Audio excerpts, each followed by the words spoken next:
All right, welcome. Dave Ritzko from Transtar Industries. And today I want to talk a little bit about electrical. Some things are geared for the guy personally working on the car, R&R guy as I like to call them, installation technicians, and some of it for the builder, but most of it is just in general.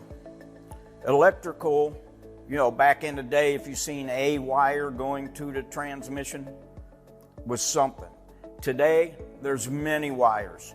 Not only that, but with CAN bus, everything seems to be connected. So one of the things I highly recommend is when the car first come in, pop the hood, give it a look.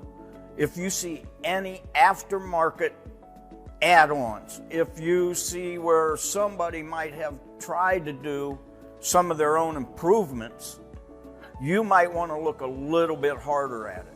Again, when you get it up in the air and you look underneath, that gives you a whole nother view of the vehicle. You want to look up and make sure there's no chaffed wires. You want to look for corrosion. You want to look for telltale signs that just jump out at you. As you get further into it, then you can look for other things. Probably the first thing you really want to do is check the battery.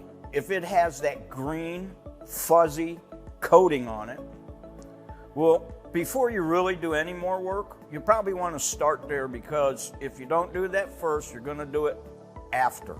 Always get it done. You never know if it's going to fix your problem. This happens to be a connector out of a Toyota A761. Now, anybody know anything about Toyotas and Land Cruisers and stuff? They like to drive them through mud and such, and corrosion. Always check inside the connector. These pins are probably some of the smallest pins I've seen in connectors.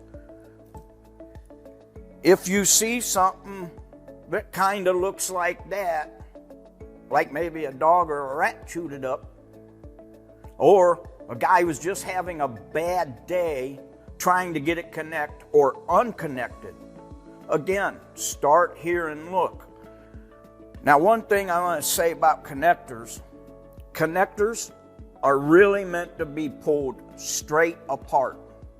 And again, we know that don't work because of the weather-tight seals they have in it, the corrosion, the dirt around it, taking heat sets. And so it's always this, trying to wiggle it apart.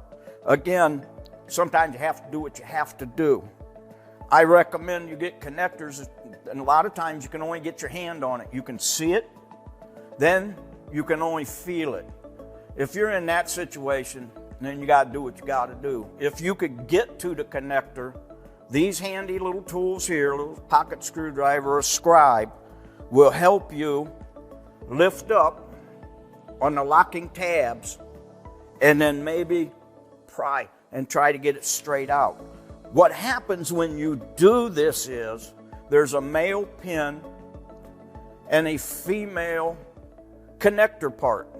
When you do that, it will open the female part of it. Now when you put it back together, that pin may not have the proper push-in, retention, clamping, call it whatever you want, but there's a lot of times you put a car together, you plug everything in, you go down the road, you hit a bump, something happens. Start looking at loose connectors. Again, you put it together, now you're pulling it back apart, looking for a problem, but the next time you plug it in, it works. Why? Well, you got a connection at that point. So again, always look at your terminals in the inside, and these, the female part of it. Always make sure you're getting a good stab. You can use a paper clip. They have different size wires and such. So let's talk about a few other things on electrical. Seals are inside and outside of the connector. And why do they have that? Well, of course, they want to keep the fluid, the oil, or whatever inside the engine, the transmission and such.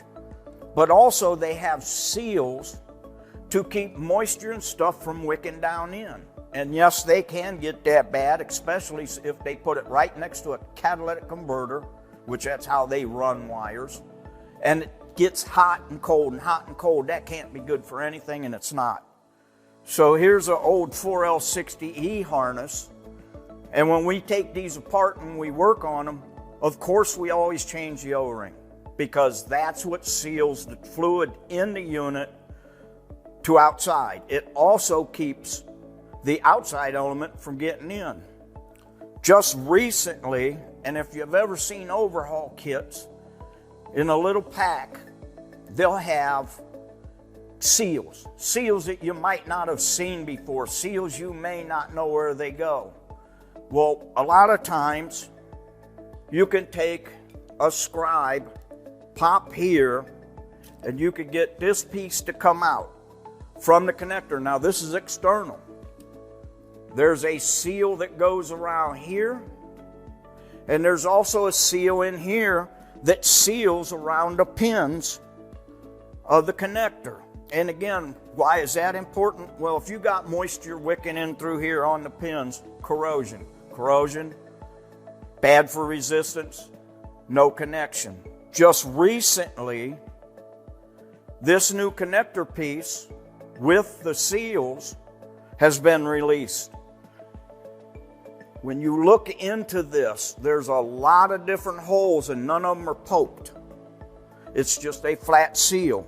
When you would install this piece, because it fits several different GM connectors, anything pretty much with a round connector type like this will fit. Now when you put this in, this new piece, into the old connector, the pins will poke the appropriate holes because they're not all created equal.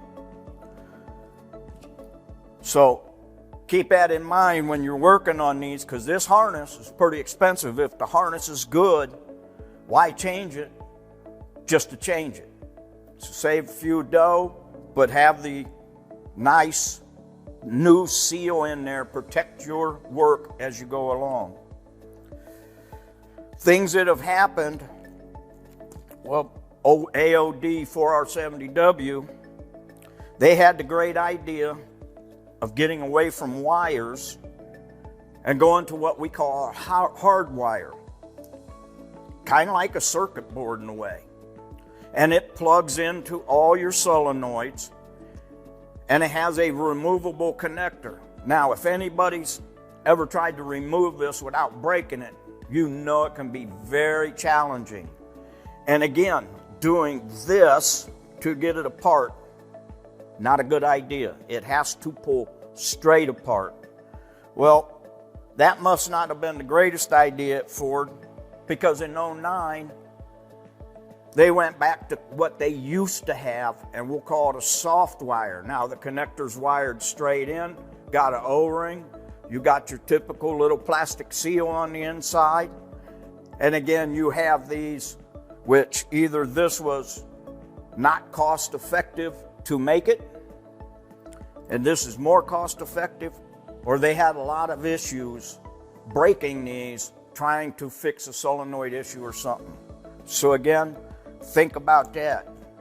Again, guys, the corrosion external is a huge issue. We have wire repair kits, external harness repair kits. Now, these are no fun to install. They're not color-coded because they fit all kinds of units, all different makes and models. This happens to be for the 45 RFE series and the 62 TE.